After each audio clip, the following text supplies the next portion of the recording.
बिस्मिल्लाहिर्रहमानिर्रहीम। आइए हम देखते हैं कि हम परचेज़ का अमल कैसे करते हैं। हम यहाँ सबसे पहले परचेज़ फ्रॉम कंपनीज़ में जाएंगे और यहाँ पे एंटर करेंगे। उसके बाद हम कंपनी सिलेक्ट करेंगे, मसलन क्रैकेट एंड बैक्सन हमने सिलेक्ट की, फ़र्ज़ किया और हम एंटर करते हैं। इसके बाद यहाँ पे हम ये बताते हैं कि हमें परसेंटेज कितनी आई है। हो सकता है कंपनी हमें 10% देती है ओवरऑल, तो हम यहाँ पे 10 लिख देते हैं।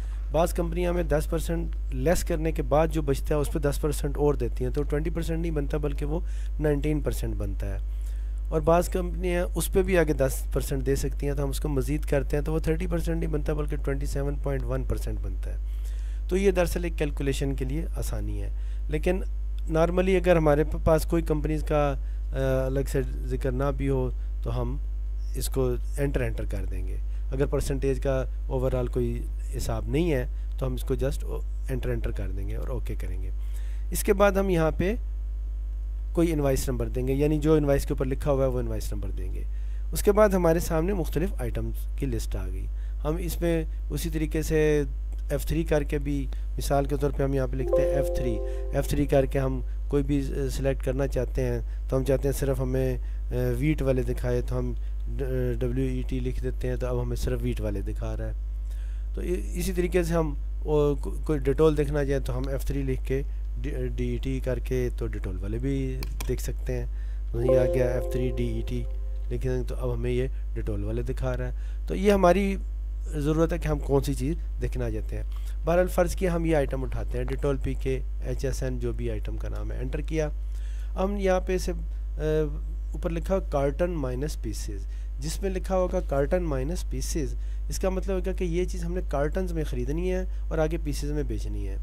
तो अगर हमने फ़र्ज़ किया 10 कार्टन, 10 लिखा तो इसका मतलब 10 कार्टन, और हम इसके नीचे लिखेंगे इसका रेट एक कार्टन का, फ़र्ज़ करें इसका रेट है 2000 रुपये।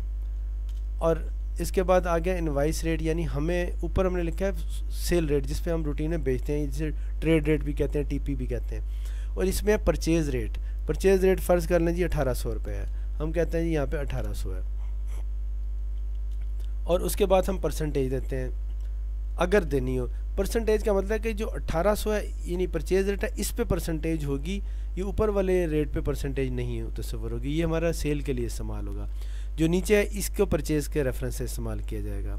और इस पर हम एंटर करेंगे और फिर यहाँ पे बैच नंबर, अगर हमारी, क्योंकि कंज्यूमर में बाज़ चीज़ें होती हैं जिन पे बैच नंबर होता है, बाज़ में नहीं होती, तो अगर बैच नंबर है तो हम यहाँ पे बैच नंबर लिखेंगे, अगर बैच नंबर नहीं है तो हम जस्ट एक फुल स्टॉप डालेंगे। और बाज़ प्रोग्राम से बैच नंबर टोटल ऑफ़ कर दिया जाता है और बैच नंबर अब होता ही नहीं, क्योंकि जिन लोगों के पास ऐसी चीज़ें होती हैं जिनमें बैच नंबर का कोई तस्वुर नहीं है तो उन्हें ये ऑप्शन नहीं दिया जाता। और उसके बाद एंटर करेंगे और ओके कर देंगे। इसी तरीके से अगर हम कोई और, फॉर एग्ज़ाम्पल वीट को देखते हैं, हम फिर F3 को प्रेस करते हैं और हम इस पर सपोज वीट को सिलेक्ट किया तो हमारे सामने अब वीट की रेंज आ गई। अब अगर हम फ़र्ज़ किया ये वाला वीट सिलेक्ट कर रहे हैं तो इसमें भी उस तरह कार्टन और पीसेस, यानी अगर हम परचेज़ करेंगे, सपोज़ हमने लिखा 10 लिखा तो इसका मतलब 10 कार्टन्स। और समटाइम्स कंपनी हमें 10 कार्टन्स के साथ एक कार्टन फ्री दे रही होती है, तो हम यहाँ लिखते हैं 10+1 या 10+2 या इवन 10+10। तो फ़र्ज़ किया हम कहते हैं 10+2, तो इसका मतलब ये होगा कि 2 कार्टन हमें बोनस में आ रहे हैं कंपनी की तरफ से।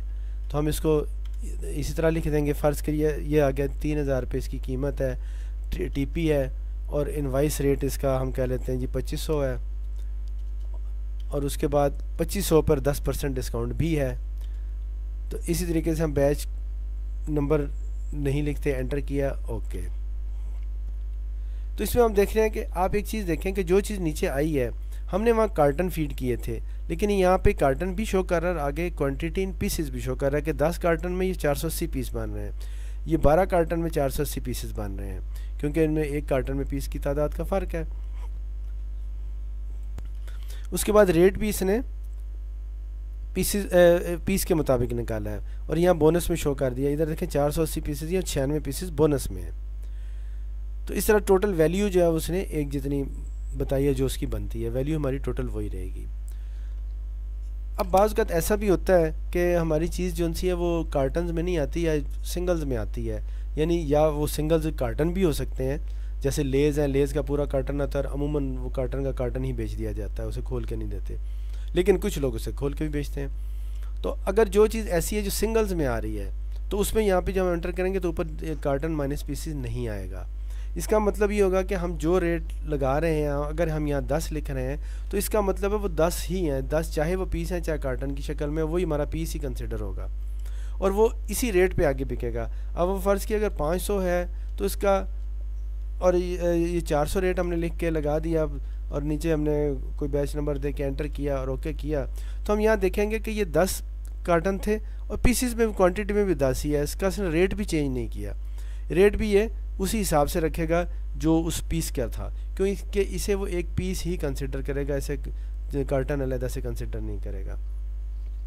तो इसका मतलब जो चीज़ सिंगल्स में है उसके रेट सिंगल्स के हिसाब से ही रहेंगे, जो चीज़ कार्टन्स में है वो उसके रेट्स कन्वर्ट कर दिए जाएंगे सिंगल्स के हिसाब से, पीसेस के हिसाब से। फिर बाज़ का चीज़ें ऐसी भी होती हैं कि अब फ़र्ज़ किया हमारे आगे उसने कहा कि 10 कार्टन है, साथ 6 पीस आ गए हैं, तो हम लिखेंगे 10 माइनस 6। इसका मतलब है कि 10 कार्टन 6 पीस। गो कि कंपनियां हमें पीसेस नहीं बेचती, लेकिन जब हम फर्स्ट टाइम स्टॉक फीड करते हैं तो हमारे पास जो पड़ा हुआ होता है स्टॉक, वो अमूमन उसमें कुछ लूज़ पड़ा हुआ होता है, तो फिर हम इसे बताते हैं कि इतने कार्टन इतने पीसेस। या हम ये भी लिख सकते हैं कि भाई अगर हमारे पास वो कहता है सिर्फ 6 पीस पड़े हैं, तो फिर हम क्या करेंगे, हम लिखेंगे 0 माइनस 6, यानी 0 कार्टन 6 पीसेस। और बाज़ का ऐसा भी होता है कि हमारे पास वो काउंट करने वाला कह देता है, अरे एक कार्टन में तो फ़र्ज़ करें 24 पीस है, वो कहता है जी 36 पीस पड़े हुए हैं, तो उस सूरत में हम 0 माइनस 36 लिख सकते हैं, या 0 माइनस 150 भी लिख सकते हैं, भले एक कार्टन में 10 पीस होते हों, तो इस तरह भी हम लिख सकते हैं। लेकिन नीचे रेट जो है वो हर सूरत में परचेज़ करते हुए कार्टन का ही आएगा, सेल करते हुए रेट पीस का आएगा, लेकिन परचेज़ करते हुए रेट कार्टन का आएगा। अगर ये ऊपर कार्टन पीसेस लिखा हुआ है तो फिर चाहे आप पीसेस लिख रहे हैं चाहे आप कार्टन लिख रहे हैं, रेट कार्टन का ही आएगा। उसके बाद हम एंटर करके आगे चलते हैं और हम इसको ले जाते हैं। उसके बाद हम फिर मज़ीद देखते हैं कि इसमें ये ABCD का क्या मतलब है। हम इसको बग़ैर पोस्ट किए हम पेंडिंग में डाल सकते हैं। मतलब हम इसको B पे क्लिक कर देते हैं। अब ये देखें ऊपर यहाँ पे B लिखा हुआ गया, पहले यहाँ पे A था। अगर हम A पे, यहाँ A रेड हो गया है, इसका मतलब है कि A में जो किस पड़ा हुआ है अभी वो पोस्ट नहीं हुआ। हम इसको दोबारा A पे आ जाएं और हम दोबारा इसको क्लिक करें तो हमें वो माल इनवाइस वापस आ जाएगी और हम इस पर मज़ीद काम कर सकते हैं। और अगर हम किसी वजह से टेम्परेरीली इसको पोस्ट करना पेंडिंग करना चाहते हैं तो हम इसको B पे क्लिक करके इसे पेंडिंग में डाल देंगे और हम कोई दूसरा बिल फीड करके तो पोस्ट कर सकते हैं।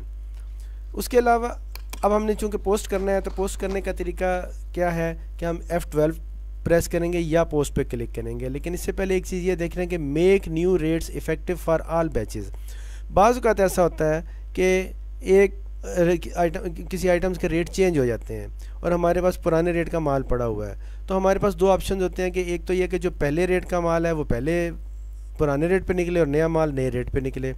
दूसरी ज़रूरत यह है कि हम कहते हैं कि नहीं अब सारों का रेट एक ही कर दिया जाए, एक ही रेट पे निकले। तो अगर हम इसे कुछ ना छेड़ें फिर तो पुराना माल पुराने रेट पे और नया माल नए रेट पे निकलेगा। लेकिन अगर हम इसको यहाँ पे क्लिक कर देंगे, टिक कर देंगे, तो फिर जो ही ये पोस्ट होगा ये तमाम का तमाम माल नए रेट पे निकलेगा, एक जैसा रेट हो जाएगा।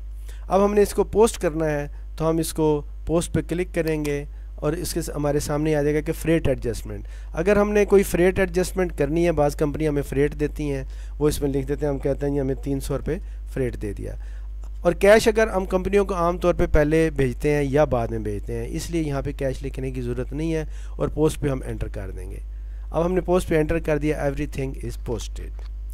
अब इसके बाद हम नेक्स्ट लेसन देखेंगे। आप इसकी अच्छी तरह प्रैक्टिस कीजिएगा, कम से कम 10 परचेजेज़ मुख्तलिफ बिलों की डालिएगा ताकि आपको अच्छी प्रैक्टिस हो। अगले लेसन तक के लिए अल्लाह हाफ़िज़।